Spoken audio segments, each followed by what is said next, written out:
Assalamualaikum warahmatullahi wabarakatuh dan salam sejahtera saya ucapkan kepada Dr. Hafifi Hafiz Horis serta rakan-rakannya dikasihi sekalian. Pembentangan kami pada kali ini adalah bagi memenuhi tugasan 3 pembentangan kumpulan bagi subjek BMMB 3123 Sematik Bahasa Melayu.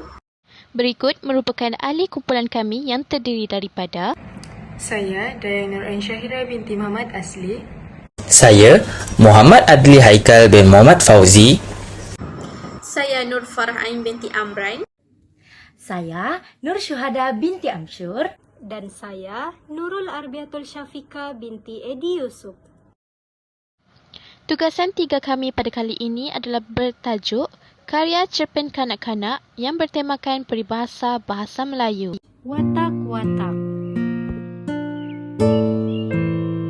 Bayu merupakan anak orang asli yang tinggal di perkampungan Posbrok.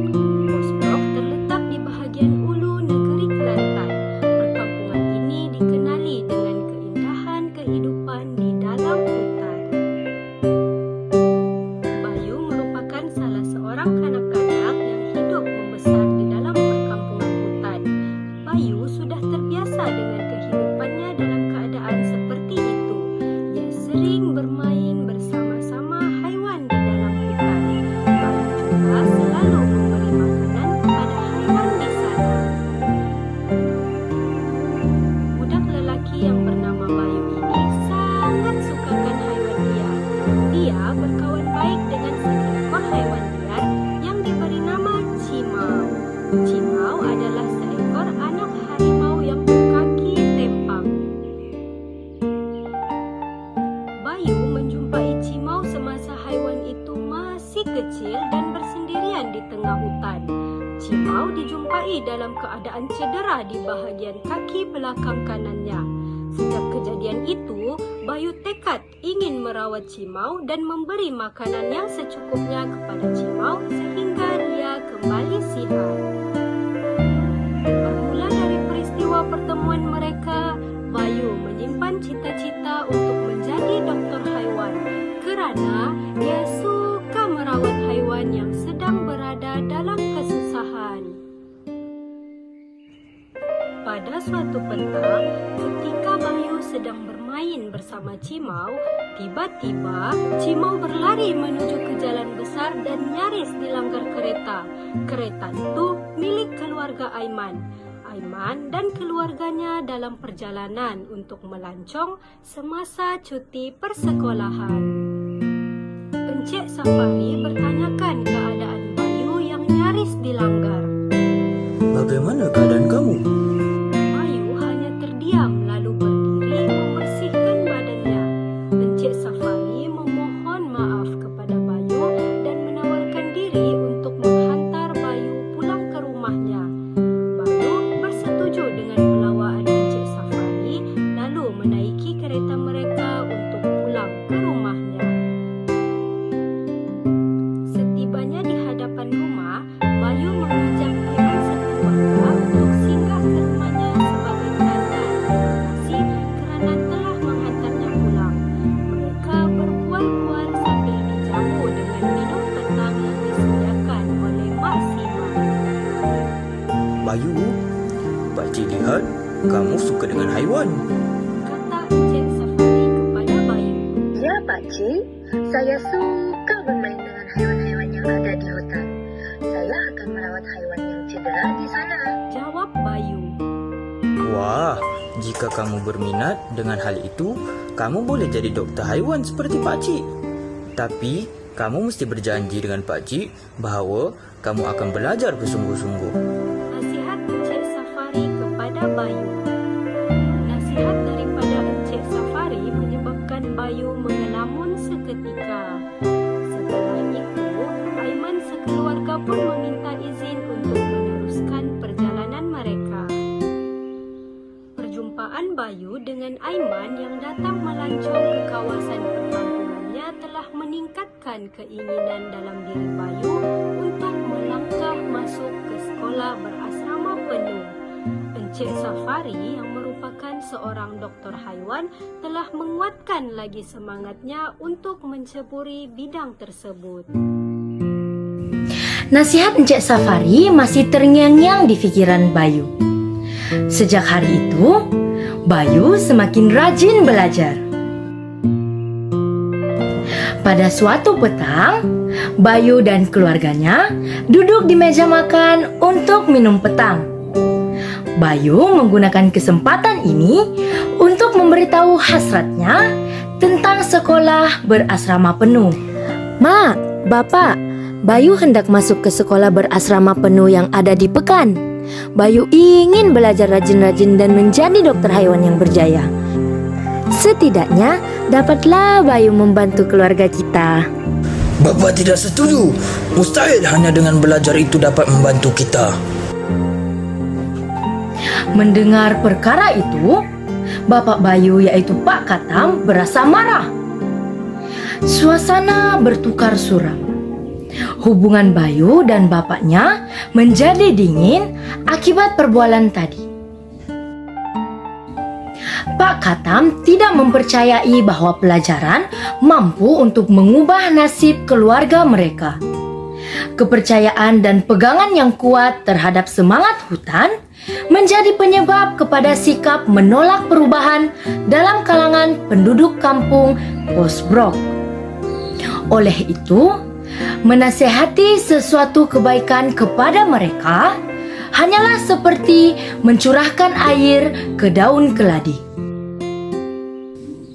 Bayu tidak berpuas hati dengan jawaban bapaknya. Dia masih teguh dengan pendiriannya dan coba untuk berbincang dengan Pak Katam. Bapak, Bayu tidaklah tahu semua perkara. Namun, kita mesti berani untuk keluar dari zona nyaman kita. Jika kita terus begini, hidup kita tidak akan berubah. Lihatlah keluarga Aiman. Mereka mempunyai kereta yang canggih dan boleh bercuti kemana-mana saja yang mereka mahu. Kamu ini belum bertaji hendak berkokok. Bapa yang tidak berpelajaran inilah yang bersusah payah menyara keluarga kita melalui hasil hutan. Pernahkah bapa tidak memberi kamu makan sehingga kamu membandingkan bapa dengan Encik Safari? Mak Sima hanya mampu berdiam diri dan mendengar pertengkaran dua beranak itu. Bayu yang terkilan dengan percakapan bapaknya terus berlari keluar meninggalkan rumahnya. Dia tidak berniat sedikit pun untuk menyinggung perasaan bapaknya itu. Mak Simah yang tadinya mendiamkan diri terus keluar mengejar Bayu yang sedang menuju ke dalam hutan. Setelah berjaya mengejar anaknya, Mak Simah terus memujuk Bayu. Kamu janganlah ambil hati dengan percakapan bapak kamu itu. Biasalah orang tua-tua, mereka risau dengan anak mereka sekiranya tinggal berjauhan. Tapi, Mak yakin dan percaya dengan kebolehan Bayu. Mak akan cuba bercakap dan menasihati bapa agar memberi kamu peluang untuk pergi ke sekolah. Kata-kata itu telah mengukir sekuntum senyuman di wajah Bayu.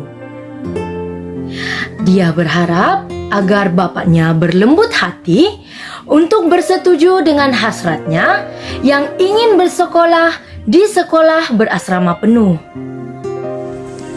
Beberapa hari kemudian, sedang Bayu membantu ibunya mengutip madu, tiba-tiba beberapa orang kampung berlari mendapatkan Bayu dan ibunya. Sambil tercungap-cungap, mereka memberitahu Bayu dan ibunya suatu berita buruk. Mak Simah, Pak Katam telah diserang harimau. Pak Katam cedera parah di kedua-dua belah kakinya, kata seorang penduduk kampung. Setelah mendengar berita itu, ibu pun mengajak Bayu pulang dengan tergesa-gesa. Marilah kita pulang ke rumah untuk melihat keadaan bapak, Bayu. Mereka pun bergegas pulang ke rumah untuk berjumpa dengan bapanya. Alangkah terkejutnya Bayu apabila melihat keadaan bapanya yang cedera parah.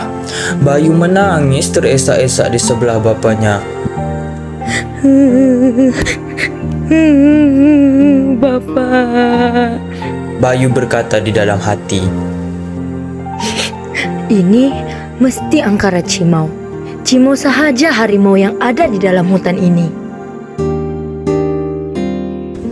Pada mulanya, Bayu sukar mempercayai bahawa kawan bermainnya itu akan menyerang bapanya kerana Cimau merupakan seekor harimau yang sangat baik dan jinak. Namun, disebabkan kesedihan dan amarahnya, Bayu tidak dapat berfikir secara waras dan terus mencari Cimau di dalam hutan.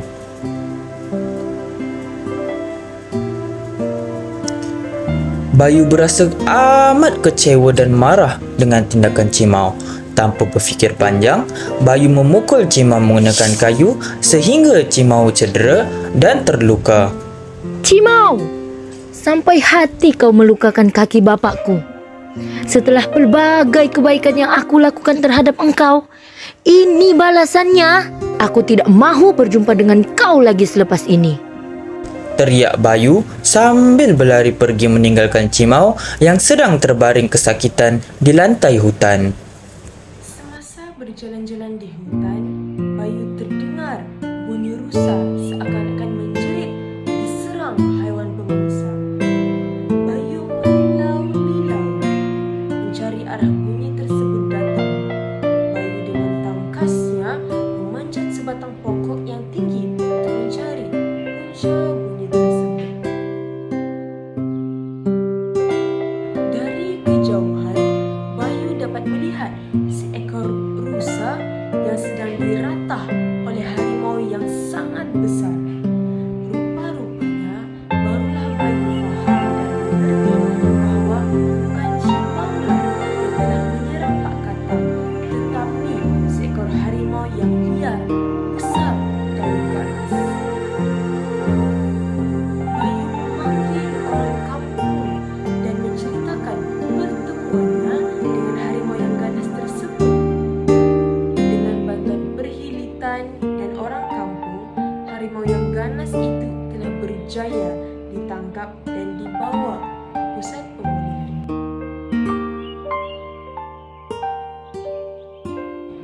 Dalam kelegaan setelah berjaya menangkap harimau tersebut, timbul kekesalan dan rasa bersalah dalam diri Bayu kerana telah menganggap Cimau yang telah menyerang Pak Katam dan memukulnya tanpa belas kasihan.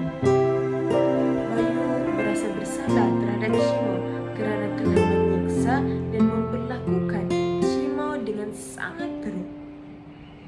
Pada petang itu, Bayu cuba untuk mencari Cimau di sekitar hutan untuk meminta maaf. Cimau, di mana kau Cimau? Aku minta maaf kerana sifat aku yang terburu-buru, engkau pula jadi mangsa. Aku bersalah Cimau. Cimau, keluarlah. Rindu aku nak bermain dengan kau, kata Bayu. Dalam keadaan rindu yang menyelubungi hati Bayu, dia terdengar ngawan lemah di sebelah pohon cemara tempat pertama kali dia menjumpai Cimau. Cimau, kenapa badan kau luka-luka begini? Aduhai Cimau, kasihannya. Ini semua salah aku. Dengan segera, Bayu mendukung Cimau untuk membawanya ke pusat perubatan haiwan untuk dapat ditebus pinjaman perhilitan. 1000 kali sayang apabila doktor haiwan yang bertugas pada waktu itu telah pergi ke bandar atas urusan rahsia. Bayu berasa sungguh bersalah terhadap Cimau. Dia begitu risaukan Cimau yang berada dalam keadaan lemah tidak bermaya. Dengan lemah longlai, Bayu berlari menuju ke rumahnya. Seperti anak kecil, Bayu mengonggol bab kepada bapanya supaya menyelamatkan Cimau. Bapa, tolong Bayu, Bapa. Cimau sahajalah sahabat Bayu dari kecil. Bapa, kalau Cimau tinggalkan Bayu, bagaimana Bapa? Bapa, tolong Bayu, Bapa. Tanpa disedari, Cimau sudah menghembuskan nafas nangisnya yang terakhir. Hendak saja Bayu merawat Cimau dengan sendiri, tapi dia akui bahwa dirinya tidak ada ilmu untuk merawat haiwan. Pada ketika itu, Bayu sungguh merasa kecewa dengan dirinya. Dia beranggapan kalau sahaja dia menjadi dokter haiwan, pasti Cimau dapat diselamatkan. Melihat anaknya yang menangis teresak-esak, Pak Katam merasa kasihan. Dia akui bahwa Cimau lah yang banyak menemani Bayu sejak dari kecil, sehingga besar apabila dia sibuk mencari rezeki bersama istrinya di hutan. Dia juga sedar kawasan penduduk orang asli ini susah untuk mendapatkan kesehatan. Sepatutnya dia menyokong keputusan anaknya yang ingin melanjutkan pelajaran sebagai doktor. Hendak anaknya itu dapat berkhidmat kepada keluarga. Setelah beberapa hari kematian Cimau, Pak Katam sering melihat anaknya itu termenung sejak kematian Cimau. Pilu hati Pak Katam melihat keadaan anaknya itu. Sudah kamu makan, nak? Dari tadi, Bapa lihat kau termenung saja. Marilah makan bersama Bapa. Ini, Bapa ada bawakan buah jambu air kesukaan kamu. Tak mengapalah Bapak. Bayu kurang berselera beberapa hari ini. Terngiang-ngiang rasanya ngauman Cimau di telinga Bayu. Oleh itu, Pak Katam telah mengambil keputusan untuk mengizinkan anaknya itu pergi melanjutkan pelajarannya di sekolah berasrama penuh. Dia percaya bahawa pemergian Bayu ke sekolah berasrama penuh akan membantu Bayu menjadi seorang doktor haiwan yang berjaya. Lagi pula, sampai bila dia mahu menahan anaknya itu di dalam kepompong yang sama. Nak, Bapa sudah mengambil keputusan. Pergilah kau kejar cita-citamu itu. Kelak, kau juga yang dapat memberi hikmat kepada orang kampung kita. Rasa cinta dan kasih sayang kamu terhadap binatang liar di hutan ini, siapalah Bapa untuk menghalangnya. Lagi pula, binatang-binatang itu juga kehidupan seperti kita. Tidak adil rasanya jika kita sahaja yang dapat berhikmat dan perubatan yang baik. Pergilah, nak. Nanti Bapa tanyakan Cikgu Kasim tentang pendaftaran sekolah kamu itu, ya. Mendengar perkabaran gembira itu, Bayu melompat kegirangan bagi emak mandul baru berada. Manakah tidak, impiannya telah menjadi kenyataan. Akhirnya, keinginannya untuk menjadi seorang doktor haiwan direstui oleh bapanya. Namun, Bayu tetap merasa sayang. Pada petang itu, Bayu melangkah menuju ke dalam hutan. Di bawah pohon cemara itulah tempat dia menanam Cimau. Disebabkan hanya Cimau sajalah sahabatnya dari kecil, Bayu sentiasa berkongsi kabar gembira dan sedih kepada Cimau. Setelah Cimau pergi, Bayu hanya mampu bercerita kepada pohon cemara tempat bersemadinya Cimau. Cimau, akhirnya Bapak merestui keinginan aku untuk melanjutkan pelajaran untuk menjadi seorang dokter haiwan. Kelak, aku akan membantu haiwan-haiwan yang kesakitan di dalam hutan kita ini. Walaupun hatinya pada petang itu remuk mengenangkan Cimau, namun Bayu tetap berpura-pura bahagia untuk menyampaikan kabar gembira yang diperoleh kepada Cimau. Bayu percaya walaupun Cimau sudah tiada, namun pasti Cimau akan menemaninya selalu. Aku akan cuba mencari jalan untuk merawat harimau yang tempang seperti engkau. Aku janji, Cimau. Kabar itu sangat menggembirakan aku, Cimau. Walaupun pada ketika ini aku bagai emak mandul baru beranak, tetapi Cimau, aku tetap rindukan engkau. Namun demikian, Bayu tidak dapat menahan dirinya. Akhirnya, dia menangis kerinduan di bawah sinaran matahari yang kian terbenam. Bayu termenung sendiri, mengimbau memorinya bersama Cimau. Cimau, aku hanya rindukan zaman kita bermain seperti dahulu.